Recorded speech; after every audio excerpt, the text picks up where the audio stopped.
Hello, আসসালামু আলাইকুম। আজকে নিয়ে আসছি মজাদার এই সয়া বলের এই রেসিপি। আমি নুডলস রেসিপি করেছি। তো প্রথমে দিয়ে দেবো 2 কাপ পানি। পানিতে আমি সয়া বলগুলো দিয়ে দিচ্ছি।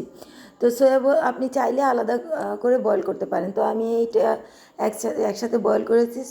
সয়া বলগুলি কিন্তু আমি আগে থেকে একটু ভিজিয়ে রেখেছিলাম, পরে এটাকে দিয়ে দিলাম। তারপরে এখানে দিয়ে দিলাম এখানে দিয়ে দিলাম কাঁচামরিচ কুচি, একটু লাল কাঁচামরিচ কুচি, নর্মাল কাঁচামরিচ, তারপরে দিয়ে দিলাম পেঁয়াজ আর আদা কুচি, তারপরে দিয়ে দিলাম সয়া বল। ওই বয়েল করে রাখা ওইখান থেকে আমি চিপে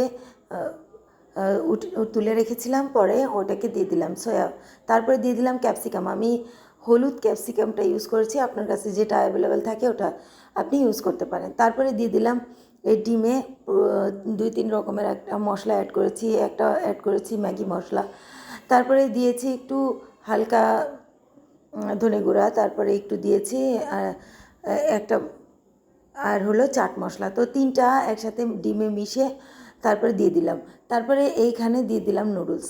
তো নুডলসটাকে ভালোভাবে এই মশলার সাথে মিশিয়ে নেব। যতক্ষণ না মেশে ততক্ষণ আমি এটাকে নুডলসটাকে নাড়তে থাকবো। তো দেখেন আমি এটাকে নাড়ছি ভালোভাবে যতক্ষণ না এটার সাথে মিশে যায়। তো দেখেন কতটা ঝরঝরা হয়েছে এটা। এবং আপনি নুডলস যখন বয়েল করবেন তখন কিন্তু একটু তেল আর লবণ দিয়ে দিবেন, দেখবেন যে আপনার এটা একদম ঝরঝরা হয়েছে। তো দেখেন আমি নুডলসগুলো আমি তুলে রাখছি। তো এভাবে পরিবেশন করেছি।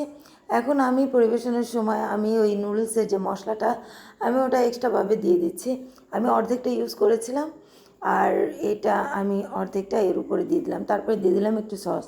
এভাবে আপনি বিভিন্ন নিজের মতন পরিবেশন করতে পারেন। আল্লাহ হাফিজ।